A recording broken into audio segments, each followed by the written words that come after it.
Hello everyone, welcome back to my channel, and today's video is a highly requested video which is a calligraphy guide for beginners.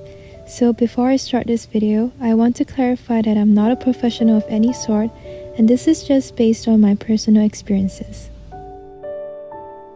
My first tip would be getting the right materials and supplies. So there are a lot of varieties of brush pens in the market, but here are some of my absolute favorites.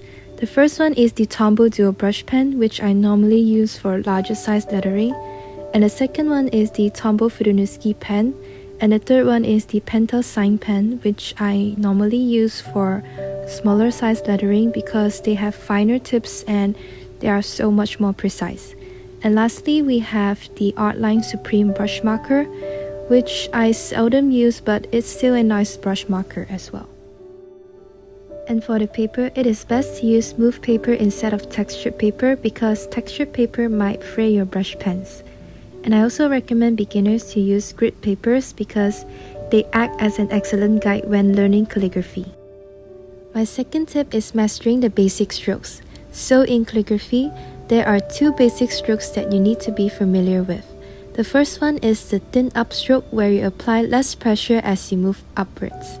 And the second one is the thick downstroke where you apply more pressure as you move downwards.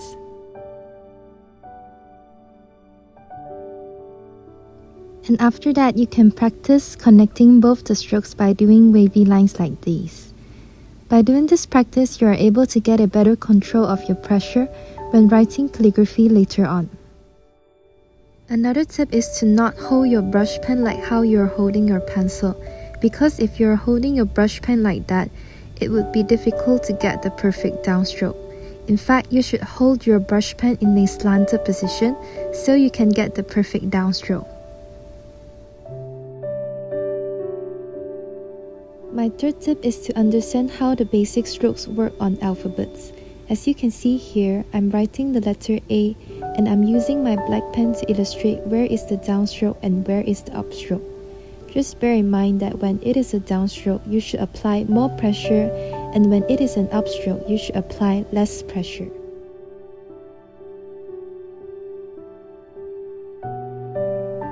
So now if you're able to understand the application of the strokes, you can now practice writing the alphabets from A to Z.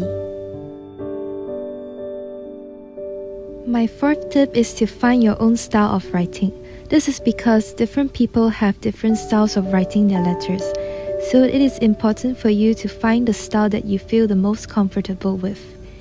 And so here are some examples of alphabets that are written in different styles.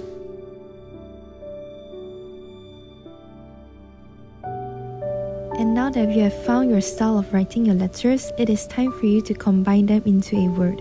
So there are a lot of styles that you can experiment with. There are upright, slanted, short and wide, tall and narrow, and besides that, you can also experiment with the spacings. So my last tip is to keep practicing. Just remember that no one is good at something without working hard and practicing. Even my calligraphy looked really bad when I first started out.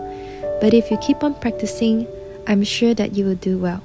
I hope this video is helpful to you. Good luck and thank you for watching.